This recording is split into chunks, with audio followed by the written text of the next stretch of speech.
Well, we're happy to have you.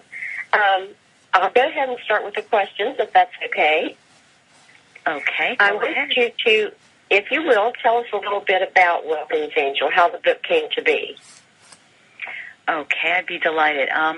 Welkin's Angel, it's considered to be a paranormal romance novel, and the story is about a 17-year-old girl who has a very difficult family life because she has an abusive father, and she has the misfortune of witnessing the shocking murders of her family members, and when the killer shoots her, she slips into a coma, and while she's in a dreamlike state, her guardian angel comes to lure her soul into the afterlife, and this angel takes her on a very exciting journey through the 7 different levels of heaven. Each level of heaven they go through has its challenges. Each level, before she can move on to the next level, they have challenges that she has to overcome, and each level has its own feel to it because the characters go from being in a very dark, scary place to the most beautiful, glorious place you can imagine.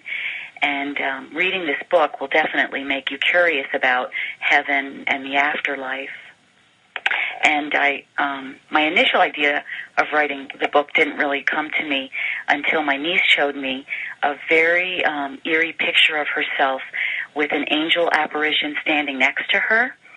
And I was so captivated by this photo that I told her if I ever get a book published, I would really love to use it as my jacket cover. And I've also asked my niece Brittany to phone into the show today so she can explain to the audience what happened on the day that she took the picture. And if the listeners were interested in looking at the photograph, they can check it out on my website, www.welkinsangel.com. That's WELKINS angel.com. All right. Now, you mentioned this was a paranormal romance. I know a lot of writers find their genre and keep writing in that genre. Do you think that paranormal is yours? Definitely. I think I would stick to this genre with writing because, well, number one, it's fun to research and write about, and as long as I can remember, I've had this fascination with ghosts and angels and other paranormal activities. And my grandmother used to always tell the best ghost stories to us, so maybe that's what sparked my interest in it at, a young age. There you go. How long did it take you to write Welkin's Angel?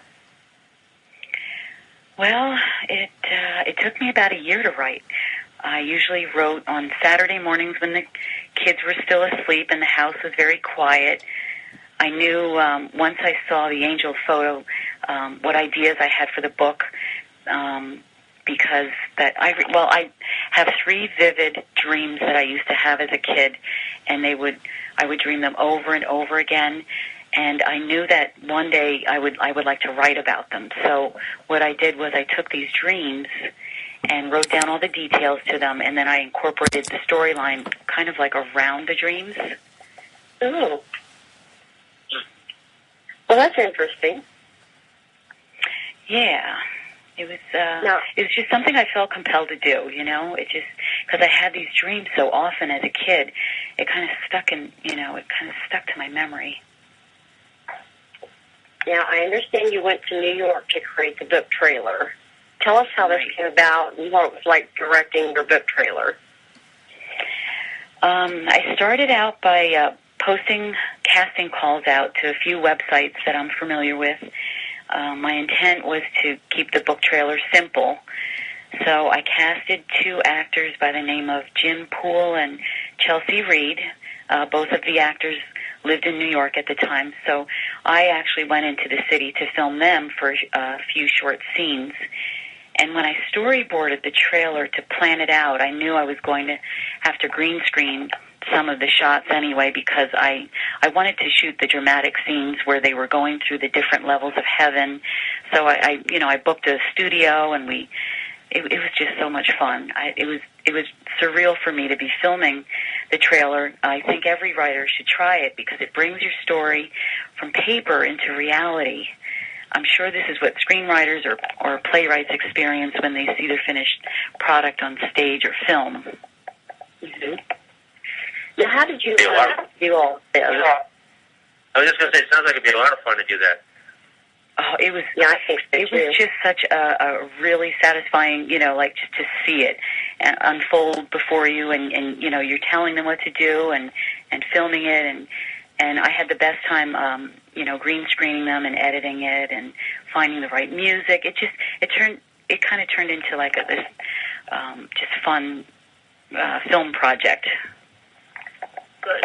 Now, for those of us who are not technical people, how did you learn how to do all of this?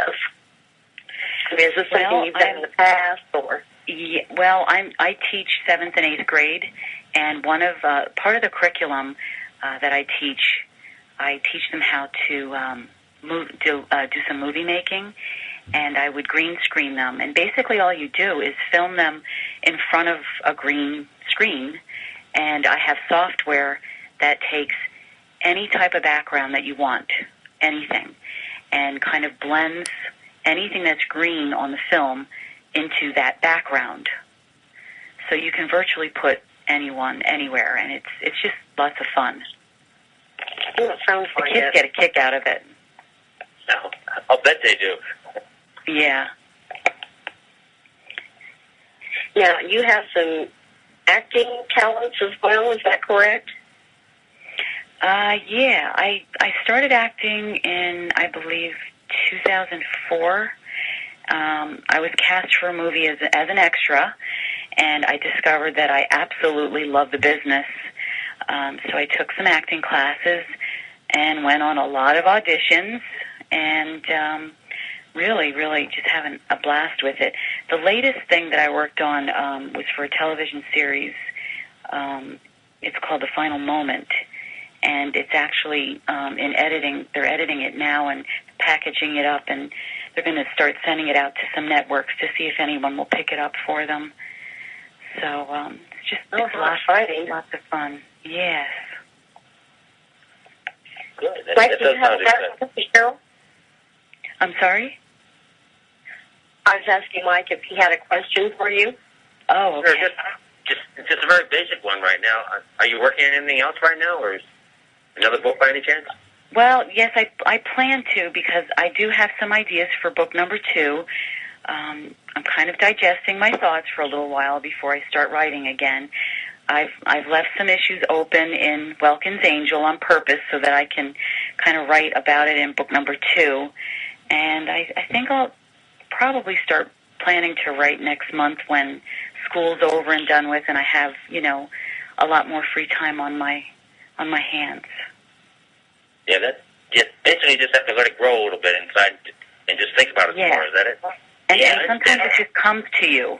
Sometimes it just comes to you, like when you really try to concentrate and think about, where you're going with the storyline, and then, one day you'll just sit there and you'll be reflecting, and then all of a sudden something will come to you, and it'll just be like, all right, I have to jot that down.